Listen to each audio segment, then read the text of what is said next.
Hello friends, नमस्कार। भारतीय संविधान एवं राज्य व्यवस्था के इस वीडियो लेक्चर में आप सभी का हार्दिक स्वागत है, हार्दिक अभिनंदन है। दोस्तों, आज अपनी भारतीय संविधान और राज्य व्यवस्था की वीडियो लेक्चर सीरीज़ का ये 7वां वीडियो है। इसके अंदर हम भाग 1, जब हमने भागों की बात की थी उसको आप याद कीजिए। संविधान के भाग 1 के बारे में पढ़ने वाले हैं। भाग 1 के अंदर जो है संघ एवं इसके क्षेत्र की बात की गई है, यानी यूनियन एंड इट्स टेरिटरी के बारे में बात की गई है। भाग 1 जो है दोस्तों, ये अनुच्छेद 1 से 4 को कवर करता है। तो हम एक एक अनुच्छेद के बारे में डिटेल से बात करेंगे। तो अनुच्छेद 1 की बात करते हैं यहाँ पर दोस्तों। तो अनुच्छेद 1 के अंदर इंडिया यानी भारत की बात कही गई है। यानी संविधान सभा ने जब संविधान बनाया उस टाइम अनुच्छेद 1 में भारत देश के नाम की बात की गई थी। तो उसमें सभी सदस्यों के बीच में मतैक्य नहीं था, है ना, मतैक्य नहीं था, यानी एक राय नहीं थी। कुछ सदस्यों ने भारत के नाम के बारे में सजेस्ट किया कि इसका नाम इंडिया रखा जाए, जबकि कुछ सदस्यों ने सजेस्ट किया कि भारत का नाम इंडिया नहीं रख के भारत रखा जाए। तो फिर संविधान सभा के अंदर मतैक्य बनाने के लिए, यानी एक रूपता बनाने के लिए, सभी सदस्यों की सहमति बनाने के लिए फिर इंडिया और भारत दोनों नाम रखा गया।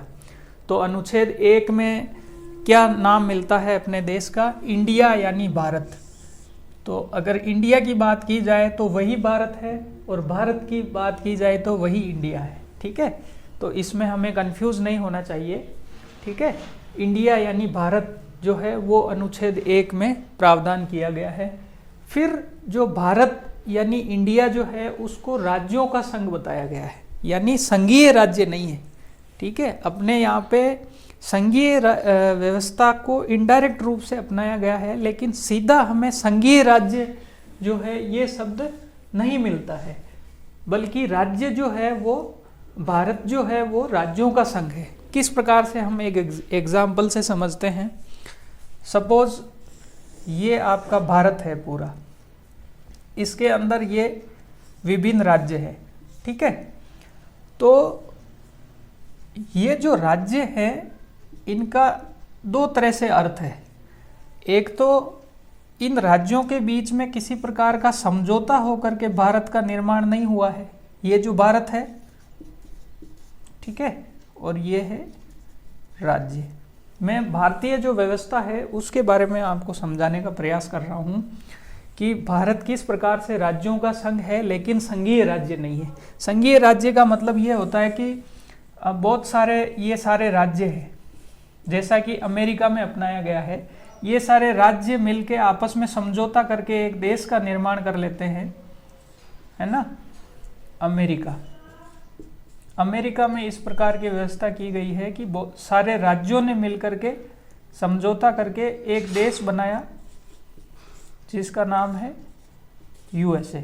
ठीक है, लेकिन भारत में इस प्रकार की व्यवस्था नहीं है। भारत में जो राज्य है इनके बीच में समझौता होकर के मतलब भारत का निर्माण नहीं हुआ है। ठीक है, तो इसके दो अर्थ निकाले जा सकते हैं। ठीक है, पहला अर्थ है कि राज्यों के बीच समझौता नहीं, यानी ये जो भारत के विभिन्न राज्य हैं भारत के अंतर्गत, इनके बीच में समझौता हो करके भारत का निर्माण नहीं किया गया है।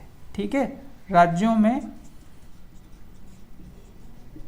समझौता नहीं, यानी राज्यों ने समझौता कर करके भारत का निर्माण नहीं किया है। दूसरी बात है कि संघ से विभक्त होने का अधिकार नहीं, यानी ये जितने भी राज्य हैं इन सभी राज्यों को भारत से अपनी इच्छा से विभक्त होने का अधिकार नहीं है। यानी इनमें से, भारतीय राज्यों में से कोई भी राज्य अपनी इच्छा से भारतीय क्षेत्र से अलग नहीं हो सकता, है ना।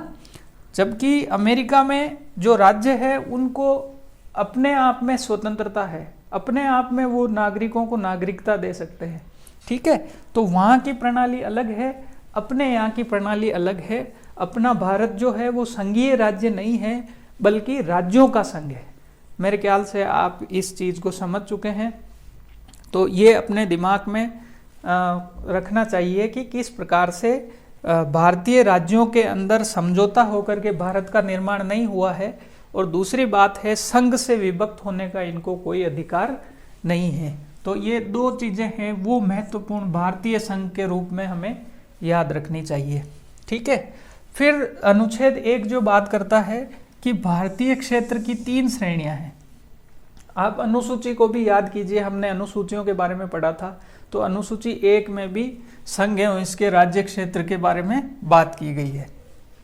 तो अनुच्छेद 1 वापस बात करता है कि भारतीय क्षेत्र की 3 श्रेणियां हैं, यानी 3 अलग अलग क्षेत्रों में जो है क्षेत्रों की बात की गई है। ठीक है, पहली जो है श्रेणी वो है राज्यों के क्षेत्र, यानी राज्य के क्षेत्र जो है वो कहाँ तक है, राज्य अपने क्षेत्रों में किस किस प्रकार से कानून की बात करेंगे, किस प्रकार से उनके विषय जो है वो डिफाइन है, उसकी बात की गई है। दूसरा है संघ राज्य क्षेत्र, यानी पूरा भारत है उसका राज्य क्षेत्र कहाँ तक है, ये किस प्रकार से अपने प्रशासनिक व्यवस्था और अपने जो है क्षेत्राधिकार का प्रयोग करेगा, उसके बारे में बात की गई है।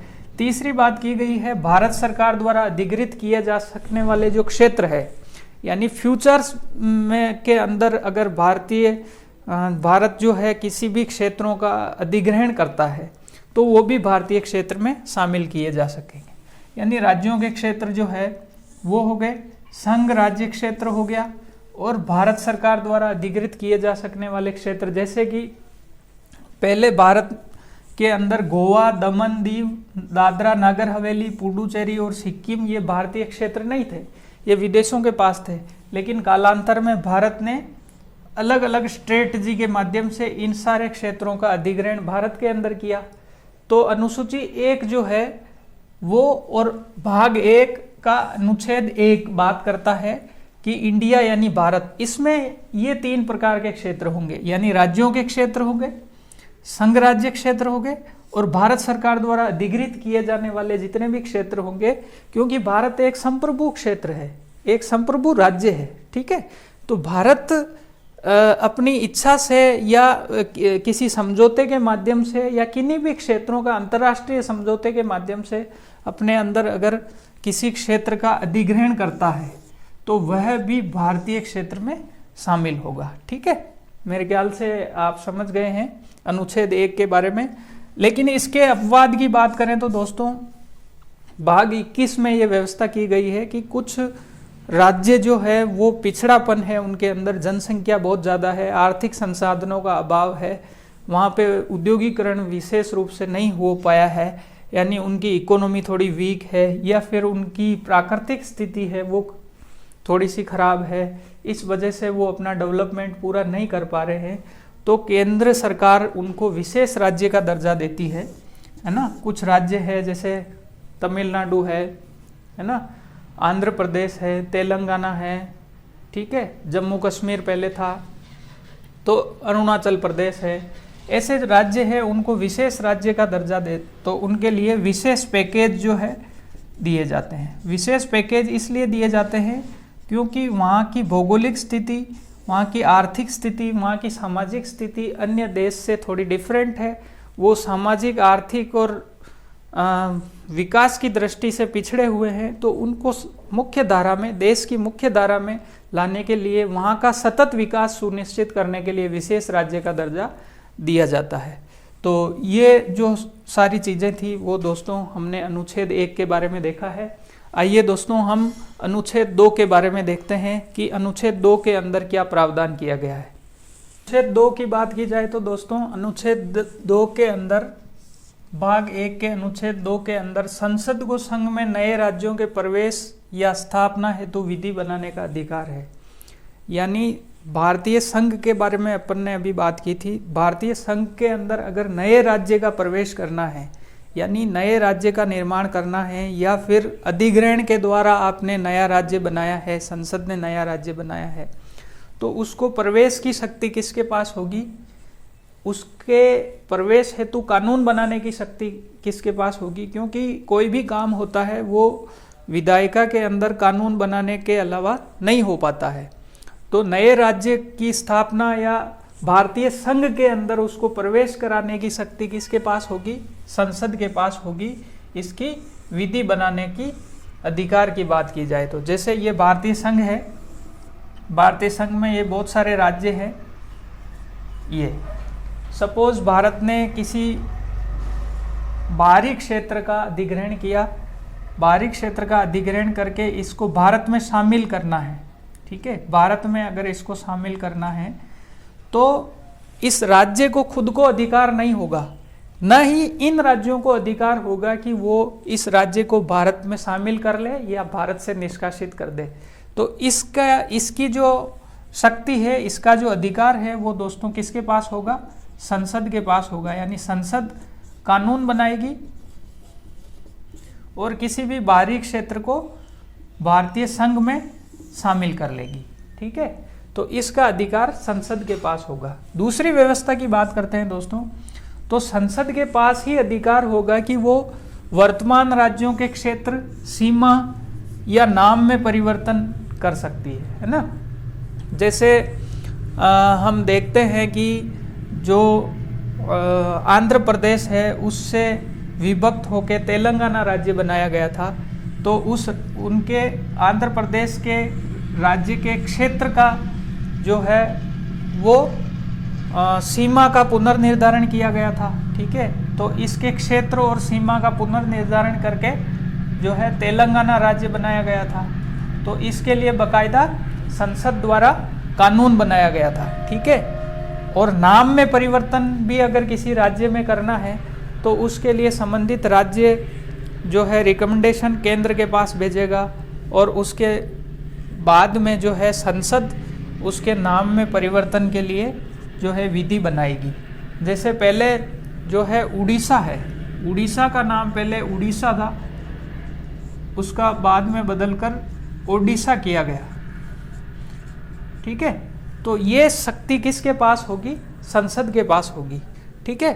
तो अनुच्छेद 1 की बात हमने की, अनुच्छेद 2 की बात ये हो गई। आइए दोस्तों अनुच्छेद 3 के बारे में क्या प्रावधान है उसको समझने का प्रयास करते हैं। अनुच्छेद 3 की बात करें तो दोस्तों अनुच्छेद 3 के अंदर संसद जो है वो किसी भी नए राज्य का निर्माण या उसकी सीमा में परिवर्तन या नए राज्य का प्रवेश, है ना, वर्तमान राज्य के क्षेत्र, सीमा या नाम में परिवर्तन करने के लिए साधारण बहुमत से, ठीक है। यही चीज हमने अनुच्छेद 2 में देखी थी कि नए राज्य का निर्माण, सीमा में परिवर्तन और नाम में परिवर्तन की शक्ति किसके पास है? संसद के पास। लेकिन अनुच्छेद 3 बात करता है कि वो किस प्रकार से होगा, है ना। तो साधारण बहुमत की प्रक्रिया को अपनाया गया है, ठीक है। ये चीज आपने को अनुच्छेद 3 में मिलती है, यानी संसद साधारण बहुमत के माध्यम से किसी नए राज्य का गठन कर सकती है, वर्तमान राज्य के क्षेत्र में परिवर्तन कर सकती है ना, उसकी सीमा में परिवर्तन कर सकती है या उसके नाम में परिवर्तन कर सकती है। यानी इस प्रकार का जो कानून बनेगा, इस प्रकार की विधि बनेगी, वो विधि किस रीति से बनेगी? साधारण बहुमत के माध्यम से बनेगी, ठीक है। दूसरी बात है कि इस विधेयक को राष्ट्रपति संबंधित राज्य के विधानमंडल के पास भेजेंगे, ठीक है। अगर किसी राज्य के नाम में परिवर्तन करना है या उसकी सीमा में परिवर्तन करना है, उसके क्षेत्र में परिवर्तन करना है, तो उस संबंधित विधेयक को राष्ट्रपति उस संबंधित राज्य के विधानमंडल को राय हेतु भेजेंगे, ठीक है। लेकिन अगर विधानमंडल जो अपनी राय देता है वो निश्चित समय सीमा के अंदर अगर नहीं देता है, तो संसद जो है उस राय को मानने के लिए आबद्ध नहीं है, यानी बाउंड नहीं है, उसके ऊपर किसी प्रकार का बाउंडेशन नहीं है कि वो राज्य की जो है जो भी उनकी राय है उसको मानेगा या नहीं मानेगा। लेकिन राय के लिए भेज दिया जाता है और साधारणतया जो राज्य सलाह देता है, जो भी अपनी राय देता है, उसको रिकमेंड कर लिया जाता है। लेकिन संविधान इस तरह की कोई बाउंडेशन फिक्स नहीं करता है संसद पर कि राज्य की राय को मानने के लिए संसद बाध्य होगी, ठीक है। अगर ये अपनी राय है वो निश्चित समय सीमा में नहीं भेजता है, फिर भी जो है संसद इसके लिए बाउंड नहीं है और इस प्रकार के विधेयक को संसद में पेश कर दिया जाता है। ठीक है, तो अनुच्छेद 3 के बारे में इस प्रकार का प्रावधान किया गया है। साधारण बहुमत की प्रक्रिया को अपनाया जाएगा और संबंधित राज्य को राष्ट्रपति उसके लिए विधेयक को प्रेषित करेगा राय के लिए, और उसके लिए वापस संसद है वो विधानमंडल की राय से बाउंड नहीं है, यानी आबद्ध नहीं है। ठीक है दोस्तों, तो मैं मान के चलूं कि आपको समझ में आ गया है। आइए दोस्तों, अब हम अंतिम और अनुच्छेद 4 के बारे में बात करते हैं। भाग 1 दोस्तों, अनुच्छेद 4 की बात की जाए तो अनुच्छेद 4 ये प्रावधान करता है कि संसद अनुच्छेद 2 और अनुच्छेद 3 के अंतर्गत अगर विधि बनाती है, अगर कानून बनाती है, तो अनुच्छेद 368 के तहत संसद को संविधान संशोधन की शक्ति दी गई है। ठीक है, तो अनुच्छेद 2 और अनुच्छेद 3 के लिए अगर संसद कानून बनाती है तो उसको अनुच्छेद 368 के तहत संविधान संशोधन नहीं माना जाएगा। ठीक है, इस प्रकार की जो विशेष प्रावधान है वो अनुच्छेद 4 में किया गया है। ठीक है, अनुच्छेद 2 क्या बात करता है? अनुच्छेद 2 बात करता है कि किसी भी नए राज्य का निर्माण या भारतीय संघ में किसी भी राज्य का प्रवेश या वर्तमान राज्य के नाम में परिवर्तन करने के लिए विधि बनाने का अधिकार संसद के पास होगा, ये हमने अभी देखा था। ठीक है, अनुच्छेद 3 बात करता है कि इस प्रकार का जो विधेयक होगा, नाम में परिवर्तन का, नए राज्य के निर्माण का या उसके क्षेत्र में परिवर्तन का, वो साधारण बहुमत के माध्यम से संसद द्वारा किया जाएगा। ये हमने पहले समझा था।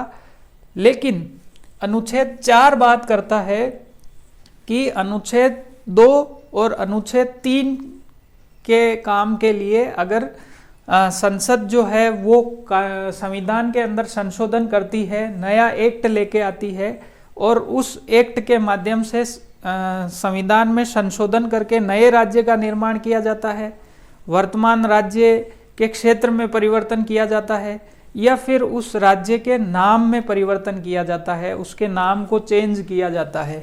ठीक है, तो अनुच्छेद 368 के तहत जो है संसद को संविधान में संशोधन की शक्ति दी गई है। ठीक है, उसको हम आगे चल के पढ़ने वाले हैं। आगे हम जब 368 की बात करेंगे तब उसको बहुत अच्छे से देखेंगे। लेकिन यहाँ पर आप इतना देखिए कि अनुच्छेद 2 और 3 के अंतर्गत अगर संसद कोई भी काम करती है, नए राज्य का निर्माण करती है, तो उसको अनुच्छेद 368 के तहत संविधान संशोधन नहीं माना जाएगा। यानी कि नया राज्य बनाना, राज्य के क्षेत्र में परिवर्तन करना और राज्य के नाम में परिवर्तन करने के लिए अगर संसद संविधान का संशोधन करती है, संविधान में चेंज करती है, तो उसको संविधान संशोधन नहीं माना जाएगा। किसके तहत? अनुच्छेद 368 के तहत। यानी वो साधारण बहुमत से बनाएगी, पावर किसके पास होगी? संसद के पास होगी, और उसको जो है अनुच्छेद 368 में संविधान संशोधन नहीं माना जाएगा। ये मोटा मोटी जो है भाग 1 के अंदर अनुच्छेद 1 से 4 तक प्रावधान किए गए हैं, ये हमने अभी देखा। मैं उम्मीद करता हूँ कि आपको ये चीज़ समझ में आई होगी। अगर आपको समझ में नहीं आता है या और कोई आप सजेशन देना चाहते हैं तो कमेंट बॉक्स में कमेंट कीजिए। और वीडियो देखने के लिए आपका बहुत बहुत धन्यवाद। और आपको वीडियो अच्छा लगता है तो अपने दोस्तों के साथ शेयर भी कीजिए, लाइक कीजिए और बने रहिए कैलिबर एजुकेशन के साथ। Thank you so much.